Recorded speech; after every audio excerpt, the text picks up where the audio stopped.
కర్నూలు జిల్లా వెల్దుర్తి మండలంలో డిగ్రీ కళాశాల ఏర్పాటు చేయాలి. ఇంటర్ విద్యార్థులకు మధ్యాహ్న భోజన వసతి కల్పించాలని విద్యా ప్రైవేటీకరణ, కార్పొరేటీకరణ, కాషాయీకరణకు వ్యతిరేకంగా ఉద్యమాలకు సిద్ధం కండి అంటూ ఏఐఎస్ఎఫ్ నంద్యాల జిల్లా వెల్దుర్తి మండలం 3 మహాసభల నాయకులు పిలుపునిచ్చారు. అఖిల భారత విద్యార్థి సమాఖ్య ఏఐఎస్ఎఫ్ వెల్దుర్తి మండలం మహాసభ ఘనంగా నిర్వహించారు. స్థానిక ఎంఆర్ఓ కార్యాలయం నుంచి పాత బస్టాండ్ మీదుగా జూనియర్ కళాశాల వరకు ర్యాలీ నిర్వహించి అనంతరం సభ నిర్వహించడం జరిగింది.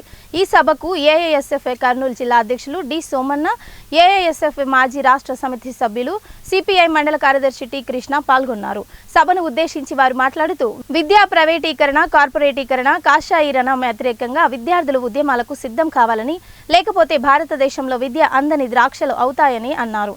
అదేవిధంగా వెల్దుర్తి మండలంలోని విద్యార్థినులకు సరిపోయే విధంగా మరొక హాస్టల్ ఏర్పాటు చేయాలని, హాస్టల్లో విద్యార్థినులకు వసతి సరిపోక ఇబ్బందులు పడుతున్నారని, నంబర్ 2 హాస్టల్ ఏర్పాటు చేస్తే విద్యార్థులు చదువులు బాగుంటాయని వారు ప్రభుత్వాన్ని డిమాండ్ చేశారు.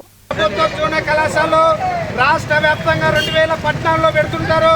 కనీసం జగన్మోహన్ రెడ్డి పెట్టలే. అదేవిధంగా ఇప్పుడు చంద్రబాబు నాయుడు గారు వచ్చారు.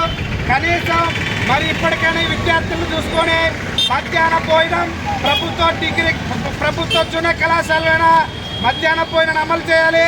అదేవిధంగా ప్రభుత్వ డిగ్రీ కళాశాలలు వెల్దుర్తి, కృష్ణగిరి మండలాలు దగ్గరగానే ఉన్నాయి.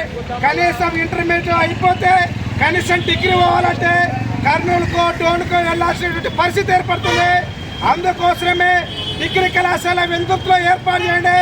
చాలామంది మహిళలు